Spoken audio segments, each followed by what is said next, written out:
마음에 있는 음욕을 제거하라. 이런 제목으로 말씀을 대하겠습니다. 산상수훈은 하나님 나라의 율법입니다. 하나님 나라의 백성들이 지켜야 하는 삶의 교훈을 담고 있는 것이 산상수훈입니다. 이 교훈에 있어서 예수님께서 좀 엄격한 그리고 아주 좀 충격적인 의의 수준을 이야기하십니다. 5장 20절을 한번 볼까요? 5장 20절. 마태복음 5장 20절 같이 읽습니다. 내가 너희에게 이르노니 너희 의가 서기관과 바리새인보다 더 낫지 못하면 결코 천국에 들어가지 못하리라. 하나님의 나라가 우리에게 요구하는 의의 수준이 서기관보다 나아야 하고요, 바리새인보다 나아야 합니다. 서기관보다 의로워야 하고 바리새인보다 의로워야 합니다. 이건 사실 굉장히 충격적인 겁니다. 서기관과 바리새인들은 당시 의롭다 하는 의의 기준이 되는 사람들입니다. 서기관은 율법을 전문적으로 연구하는 학자입니다. 오늘날 말하면 신학대학의 교수가 해당할 겁니다. 바리새인은 서기관들의 가르침을 받아서 삶에 철저히 실천하려고 했던 사람들이 바리새인입니다. 이들은 율법을 철저하게 지키는 것을 삶의 목표로 하는 사람들입니다. 근데 예수님은 이들보다 의의 수준이 높아야 하나님 나라에 합당하다. 어떻게 이렇게 살아갈 수 있을까? 우리가 이렇게 생각할 겁니다. 이때 예수님께서 말씀하시는 의의 수준은 양적인 개념이 아닙니다. 질적인 개념입니다. 서기관과 바리새인이 10가지 의로운 일을 하면 너희는 11가지 일을 행하라. 이게 아닙니다. 유대인들은 613개의 계명을 지키는데 저들이 613개의 계명을 지키면 너희는 614개를 지키라. 이런 뜻이 아닙니다. 양적인 개념이 아니고 질적인 개념입니다.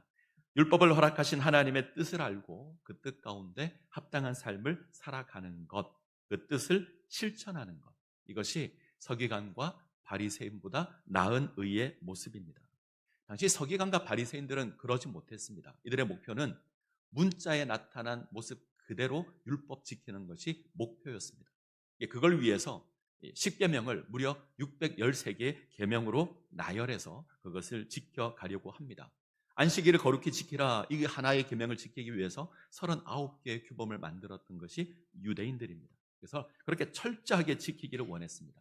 대신에 율법을 허락한 하나님의 뜻에는 별로 관심이 없었습니다. 자, 이것을 가장 선명하게 드러나는 것이 예수님께서 이 의미를 드러내는 것이 6가지 반제입니다. 반제라고 하면 반대되는 해석, 반대되는 가르침, 이런 뜻입니다. 그래서 마태복음을 보시게 되면 이런 표현이 있죠. 옛사람에게 말한 바 뭐뭐 하지 말라는 것을 너희가 들었으나 나는 너희에게 이르노니 이렇게 하라. 자, 이런 형태로 주어진 교훈이 반제입니다. 옛사람에게 말한 바 뭐뭐 하지 말라는 것을 너희가 들었으나 나는 너희에게 말하노니 너희는 이렇게 하라. 율법을 다르게 해석하는 거죠. 서기관과 바리새인들이 알고 있는 그 율법의 의미를 다르게 해석합니다. 이걸 반제라고 하는데 반제가 6가지 나옵니다. 6가지 가운데 우리가 지난 시간에 첫 번째 것을 살폈습니다. 살인하지 말라 6계명에 대한 반제를 살폈습니다. 서기관과 바리새인은 살인만 하지 않으면 된다, 문자 그대로 생각합니다. 살인만 하지 않으면 큰 의미가 없을 거다, 안전할 거다. 그래서 살인하지 않도록 보다 강력한 조건을, 경고문을 하나 붙였습니다. 그래서 유대인들은 살인하지 말라, 누구든지 살인하면 심판을 받게 되리라, 이렇게 가르쳤습니다. 우리가 구약의 율법을 보면 살인하지 말라까지만 있습니다. 여기에 혹을 하나 더 붙여놓은 거죠. 누구든지 살인하면 심판을 받는다. 유대인들은 이걸 어떻게 이해했냐면 살인만 하지 않으면 심판받지 않는다, 이렇게 생각했습니다. 살인하지 않으면 나는 심판받지 않고 안전할 것이다. 근데 예수님께서는 이 계명의 의미를 바꾸시죠. 실제로 살인만 심판을 받는 것이 아니라 형제를 향해서 노하는 것도, 형제를 업신여기는 것도, 형제를 욕하는 것도 심판의 대상이 된다. 형제를 향해서 분노하는 것도 살인과 똑같다는 얘기입니다. 형제를 미련하다 욕하는 것도 심판을 받습니다. 살인하지 말라, 이 속에 담겨있는 하나님의 뜻은 형제가 미움이나 분노의 대상이 아니라 형제는 사랑의 대상이다, 섬김의 대상이다, 이것을 선포하는 겁니다. 형제는 사랑의 대상입니다. 형제는 섬김의 대상입니다. 분노의 대상이 아닙니다. 이것이 살인하지 말라 이 계명 속에 담겨져 있는 하나님의 뜻입니다. 오늘 우리는 이제 두 번째 반제 그리고 세 번째 반제를 대할 겁니다. 두 번째 반제는 간음에 대한 것이고요. 세 번째 반제는 이혼에 대한 겁니다. 이 두 가지가 사실 순결이라는 주제와 연결되어 있어서 오늘 같이 다루려고 합니다. 자, 간음하지 말라 제 7계명인데 서기관은 살인하지 말라 이 계명과 동일하게 문자적으로 해석합니다. 이 죄는 바깥으로 드러나지만 않으면 문제되지 않는다. 실제로 간음한 것이 아니면 괜찮다. 이렇게 가르쳤습니다. 그래서 정당한 관계가 아닌 정당하지 않은 관계에서 죄를 지은 것만 간음이라고 이들은 선포했습니다. 근데 예수님은 훨씬 더 엄격한 기준을 제시하죠. 그 마음이 순수하지 않으면, 그 마음에 음욕을 품으면 그것이 이미 간음이라고 합니다. 자, 살인과 동일하죠. 마음에 분노하는 마음을 가지면 이미 살인이라고 합니다. 동일하게 마음에 음욕을 품으면 그것이 간음죄라고 합니다. 유대인들은 철저히 행동을 강조하지만 예수님은 이미 마음의 모습을 더 강조합니다. 겉으로 드러난 행동도 중요하지만 마음도 예수님께서는 중요하다 말씀을 합니다. 자, 예수님의 가르침을 좀 더 자세히 보죠. 27절, 28절. 27절, 28절 같이 읽습니다. 또 간음하지 말라 하였다는 것을 너희가 들었으나 나는 너희에게 이르노니 음욕을 품고 여자를 보는 자마다 마음이 이미 간음하였느니라. 예수님께서는 음욕을 품고 여자를 보는 자마다 마음이 이미 간음했다. 자, 이미 간음했다고 합니다. 완료형입니다. 마음의 음욕을 품는 것만으로 간음이다. 자, 이렇게 따지면 간음하지 않은 사람이 얼마나 있을까? 우리는 그런 생각이 들 겁니다. 세상에 어떤 사람도 안전하지 않을 것 같습니다. 예를 들면 예쁜 여자를 보고 와 예쁘다 그러거나 멋진 남자를 보고 야 저 사람 정말 멋지다 이렇게 우리가 자연스럽게 생각할 수 있는데 그럼 이것도 문제가 되는 거냐? 우리가 이렇게 생각할 수도 있을 것 같습니다. 자, 예수님의 말씀이 이것을 의미하는 건 아닙니다. 자, 조금 구분을 하는 게 좋을 것 같아요. 종교개혁자 루터는 죄를 고백할 때에 이런 말을 했습니다. 새가 지나가는 것을 막을 수는 없다. 예, 하늘에 새가 지나가는 것을 막을 수는 없다. 그러나 그 새가 내 머리에 둥지 트는 것은 막을 수 있다. 자, 잘 이해가 되시죠? 새가 지나가는 것은 막을 수 없지만 그 새가 머리에 둥지 트는 것은 막을 수 있습니다. 머리 위로 새가 날아가는 걸 어떻게 우리가 막습니까? 그거는 우리가 막을 수 없는 겁니다. 그런데 그 새가 내 머리에 둥지 트는 것은 막을 수 있습니다. 둥지 트는 것에 대한 책임은 나에게 있습니다. 내가 방치해서 둥지를 튼다면 그건 내 잘못입니다. 이성에 대해서 매력을 느끼는 건 정상입니다. 그것은 자연스러운 겁니다. 나아가 우리 삶에 성적인 유혹이 주어질 수도 있습니다. 이 새가 지나가는 겁니다. 근데 이것과 음욕을 품는다는 조금 다른 의미입니다. 음욕을 품는다 이 말은 마음을 둔다.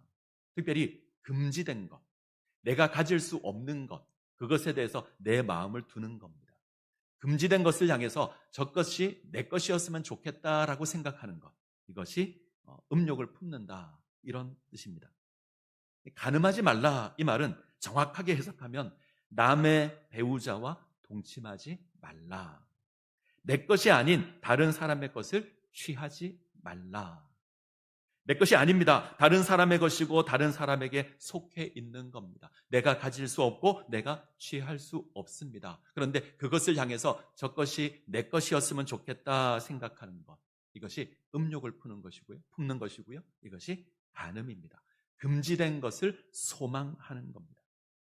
남자가 여인을 바라보는 건 죄가 아닙니다. 여자가 남자를 바라보는 것 역시 죄가 아닐 겁니다. 저 사람 참 매력적이다. 얼마든지 이렇게 고백할 수 있고 이런 마음을 가질 수도 있습니다. 젊은이들이 서로를 바라보며 애틋한 마음을 지니는 건 정상적인 겁니다. 그건 아름다운 것이고요. 성적인 본능을 지니는 것은 인간만이 가지는 아주 매력적인 감정입니다. 나아가 성적인 유혹이 우리 가운데 주어질 수 있죠. 얼마든지 주어질 수 있습니다. 우리가 그것을 볼 수도 있습니다. 근데 문제는 그것을 봄으로 우리 마음이 저것이 내 것이었으면 좋겠다라는 마음을 가지면 안 된다는 겁니다.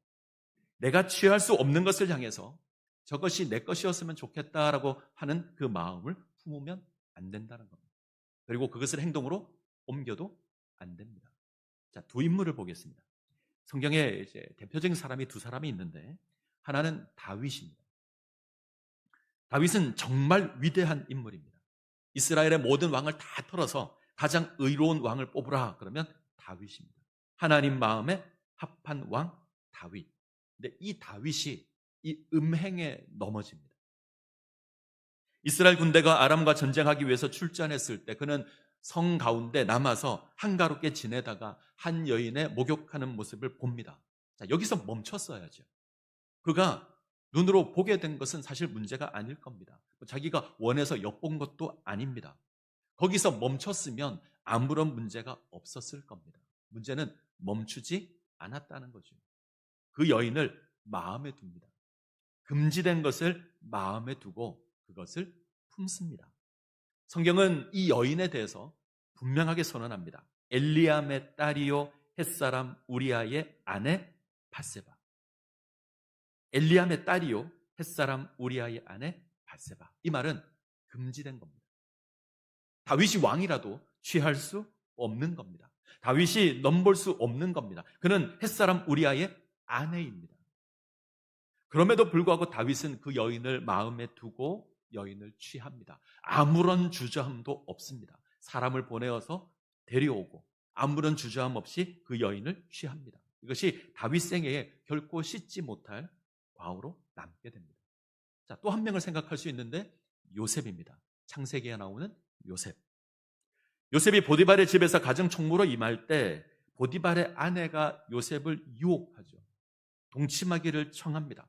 아마 온갖 수단과 방법을 다 동원했을 겁니다. 성경을 보면 날마다 요셉을 청했다고 합니다. 날마다. 어쩌면 요셉이 보는 데서 옷을 벗고 유혹했을 수도 있습니다. 그런데 요셉이 듣지 않습니다. 함께 하지 않고 그 자리를 피합니다. 자, 분명한 것이 하나 있습니다.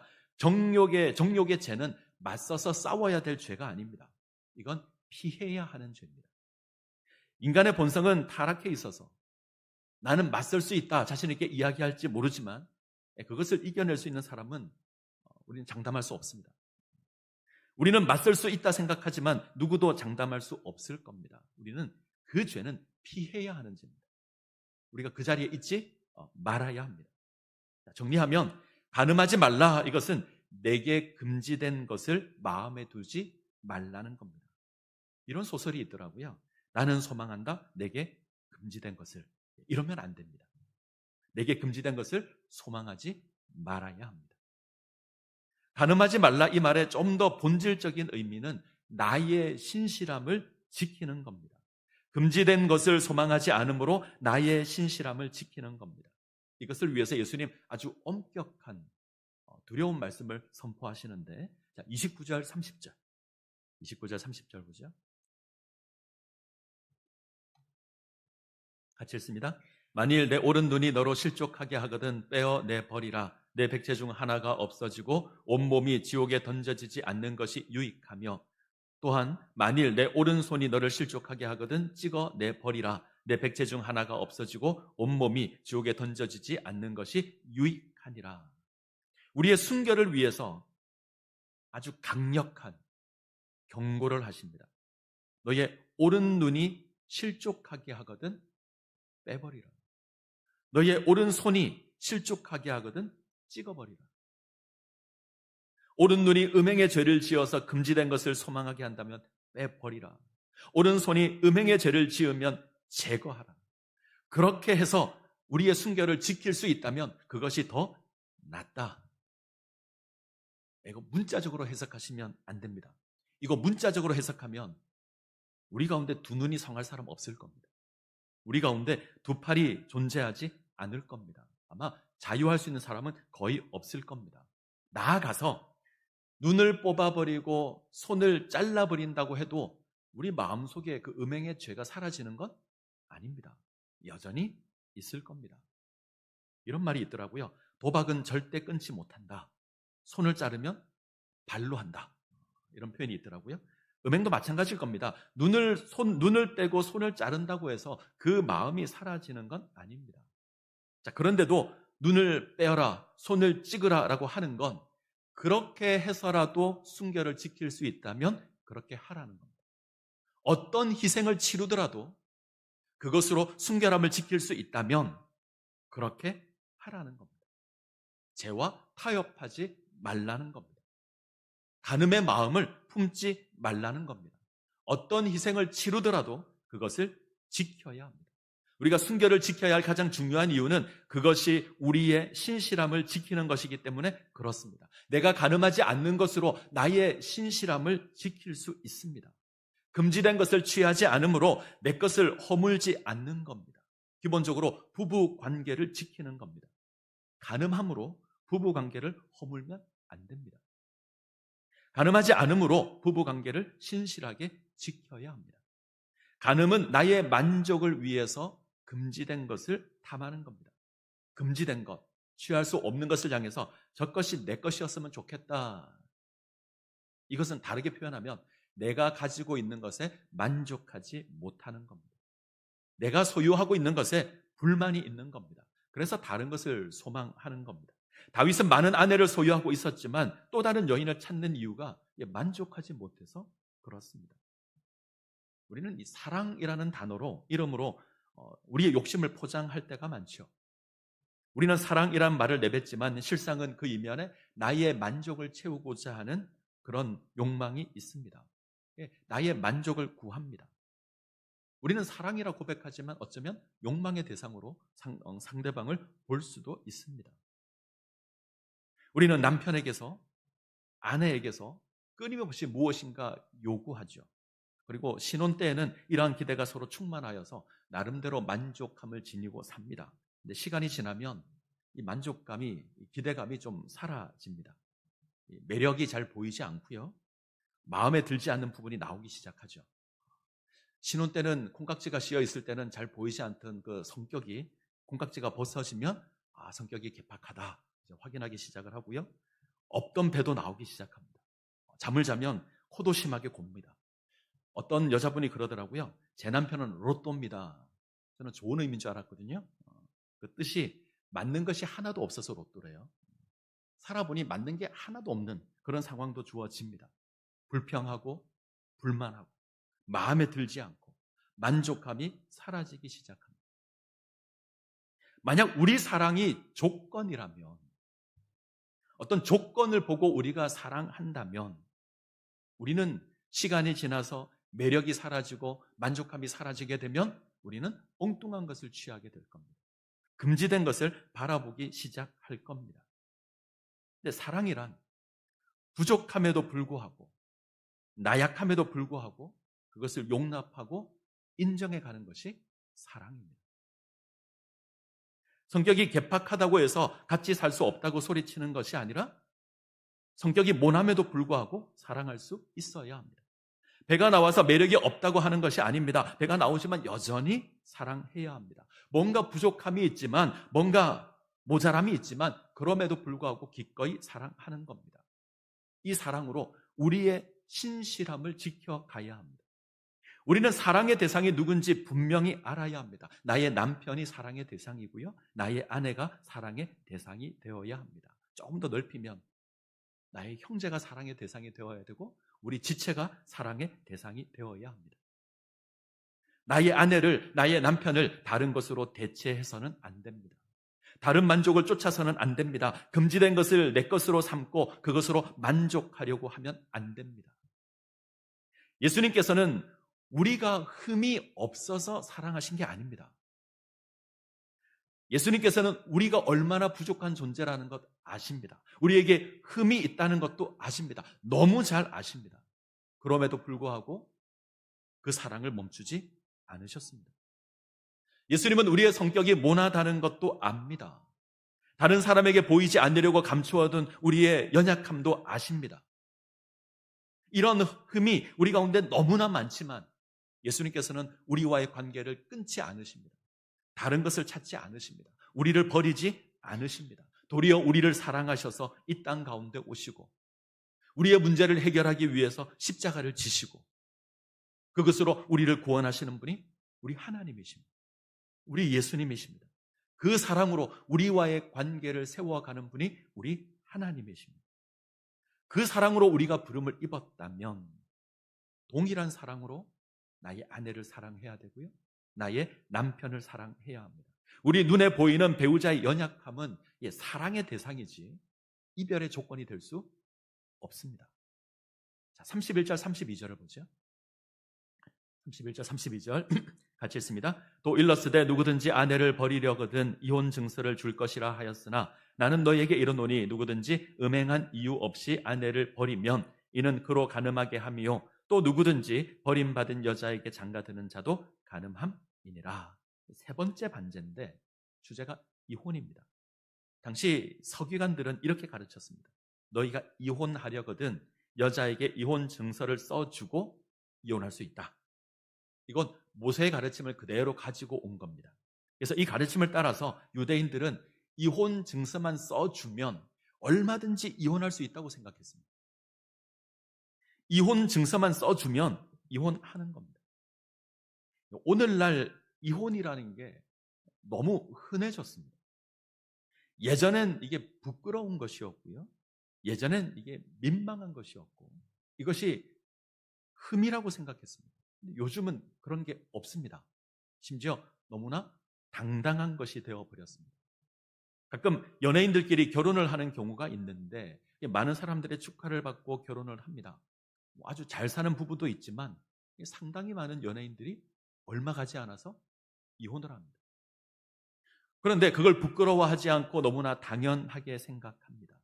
요즘 TV를 틀면 여러 가지 예능 프로가 나오는데 이게 돌싱에 대해서 결혼을 했다가 이혼한 사람에 대한 예능이 굉장히 많습니다. 제가 한번 검색을 해봤거든요. 돌싱 포맨 이런 것도 있고요. 돌싱글즈 이런 것도 있고 다시 사랑할 수 있을까? 우리 이혼했어요. 이런 프로들이 있습니다. 이게 예전 같았으면 나타나지 말았어야 될 것들인데 너무나 당당하게 우리 가운데 있습니다. 예수님 당시에도 이혼이 아주 흔했습니다. 당시 유대인들은 여자에게 조금의 문제만 있어도 이혼 증서를 써주고 이혼을 했습니다. 한마디로 여자를 쫓아내는 겁니다. 근데 모세의 명령은 이혼을 장려하는 게 아닙니다. 이혼하라는 가르침이 아니라 이혼을 금지하는 겁니다.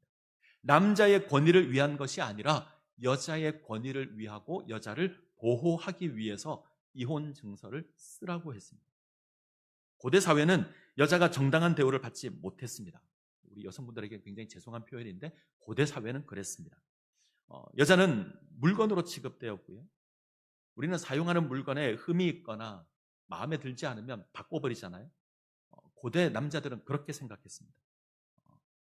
남자가 여자에 대해서 실증을 느끼거나 마음에 들어 하지 않으면 얼마든지 쫓아낼 수 있었습니다. 쫓겨남을 당한 여인은 고대 사회에서 살아갈 수 있는 방법이 없습니다. 유일한 방법이 몸을 파는 거예요. 그래서 한 여인의 인생이 무너지게 되는 겁니다. 그래서 모세가 이혼 정서를 써주라. 이 말은 정당한 사유가 없으면 이혼할 수 없다. 수치되는 일이 있으면 이혼 정서를 써주라 그랬습니다. 그런데 수치되는 일이 없으면 이혼할 수 없다는 겁니다. 정당한 이유가 없으면 이혼할 수 없습니다. 마음에 들지 않는다고 해서 마음대로 쫓아낼 수 없다는 겁니다.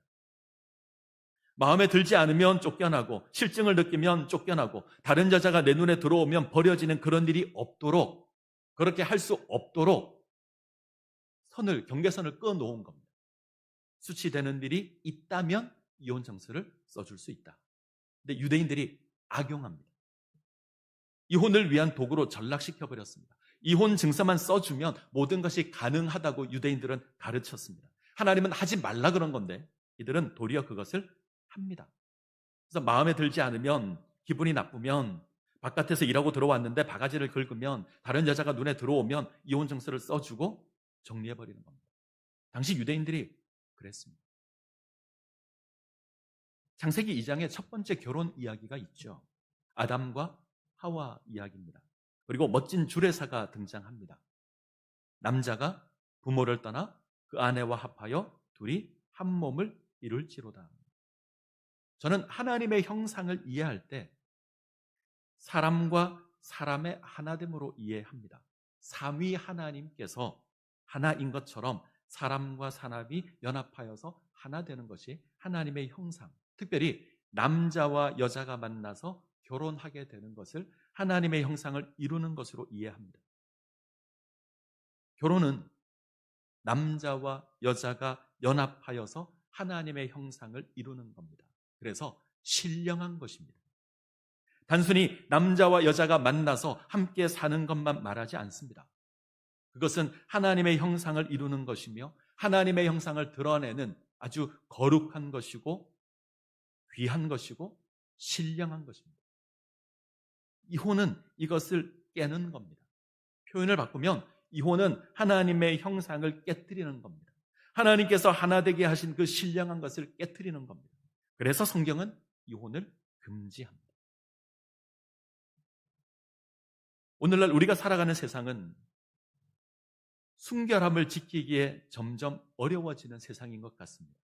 예수님께서 오늘날 이 땅에 오셨으면 아주 난리 났을 것 같다 하는 생각이 듭니다. 노출의 시대죠.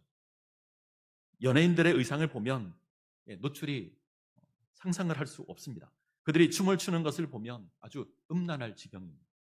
어느 때부터 섹시하다라는 말이 여자를 평가하는 기준이 되어버렸습니다. 성적인 것이 부끄러운 것이 아니라 드러내고 과시하는 시대가 되었습니다. 요즘 젊은 여자들은 섹시하다란 말을 듣지 못하면 수치스럽게 생각합니다. 그리고 이제 남자에게 동일하게 섹시하다는 표현을 쓰기 시작했습니다. 성에 대해서 너무 관대해졌습니다. 혼전순결이란 말은 고리타분한 것이 되었습니다.